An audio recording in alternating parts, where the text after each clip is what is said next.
Rahel Sara A. Castro. I'm working sa City Government of Binyan. May mga deadlines, may mga events, and nakasabay dun yung RIS. So, yun yung trial ko. But I overcome it and I became a graduate.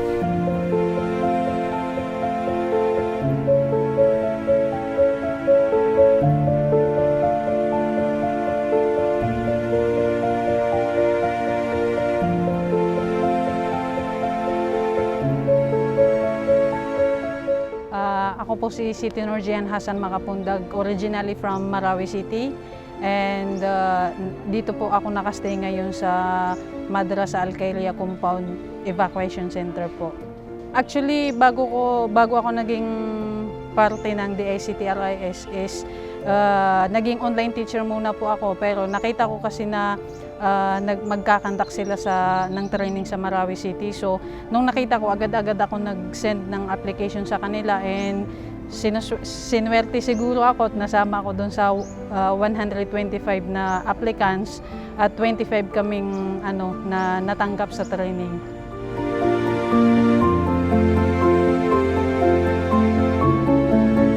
Sobrang willing naman akong mag-ano ng trabaho. Kaso kapag nakikita na ako, umuuling sila bigla. Yung discrimination na tinatawag. Naranasan din for almost 10 years nung pag-apply. Kaya nag-freelance ako for 10 years. Kapag kasi nakikita nila ako, umuulo na yung pagka-interest nila kasi ganito ko eh. Kaya hindi ako sumuko. Nakikita nila yung disability ko eh. Hindi yung ability. Sabi ko, carry lang.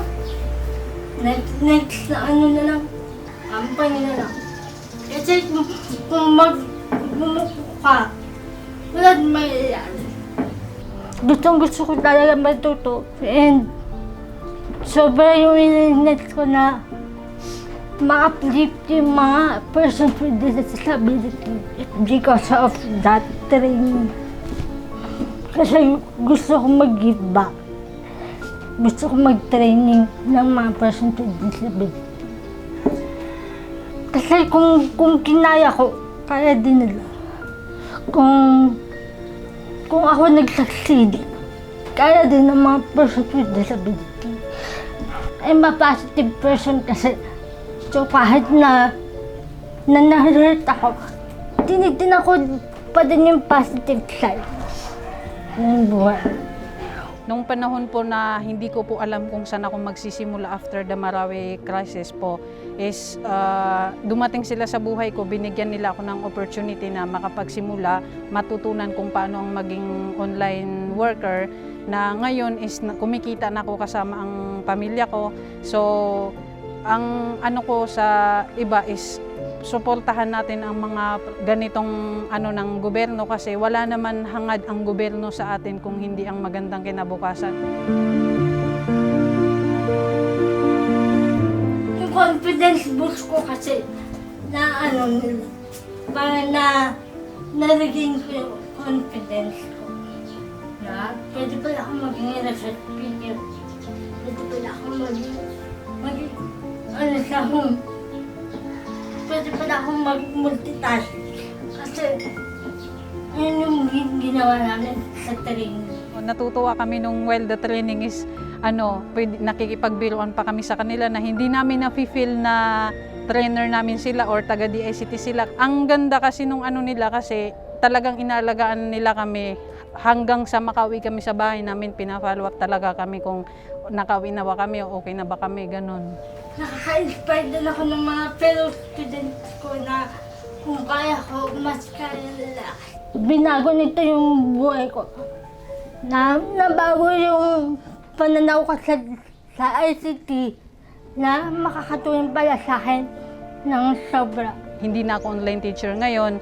na hindi na rin ako nagrerenta ng bahay sa Iligan para lang makakita ng sa online job.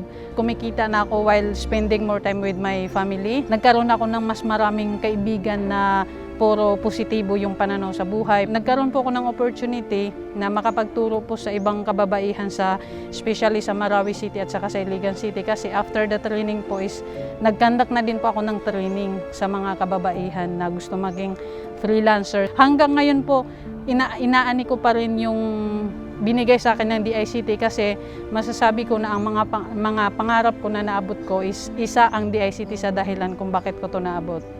Maraming salamat sa DICT for the trust they give me. Nabibigyan ng pagkakataon yung mga rural areas na mag-succeed din and maging urban din in the future. Hindi ko alam kung paano kami makakapagpasalamat, but through our prayers na nawa ay mas lumawak ang inyong objective, ang inyong vision, and we're praying na hindi lang ang maabot yung kaliblib-liban na pag may wifi talaga is may hanap buhay. Sana po suportahan natin yung mga ganitong produkto or ganitong programa ng DICT, RIST, kasi para din naman po ito sa atin, nagpapakahirap sila para sa atin, at saka binibigyan tayo ng mga opportunity. Katulad ko na nung una is hindi ko alam na ito pala yung magbibigay sa akin ng ganitong opportunity. Kaya once po na may nakita tayong mga ganitong programa is suportahan po natin. Katulad ko din po na sumuporta sa kanila, sana magkaisa po tayo para sa magandang kinabukasan po. Ang proyekto po nyo, the best. One of the best project. Now we will pray na mas lumawak. Salamat po. Maraming salamat po talaga sa inyo, DICT, RIST, lalong-lalo na po sa DICT ng Marawi City at saka sa gobyerno po. Maraming salamat po. Yes na yes.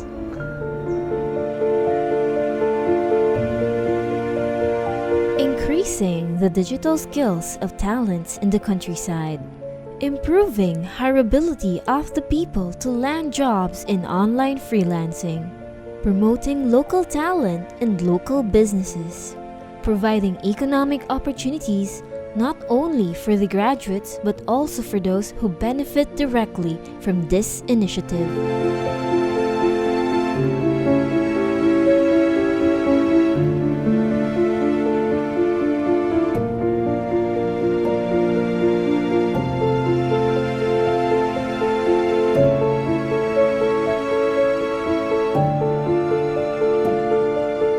With DICT, the world is within your reach.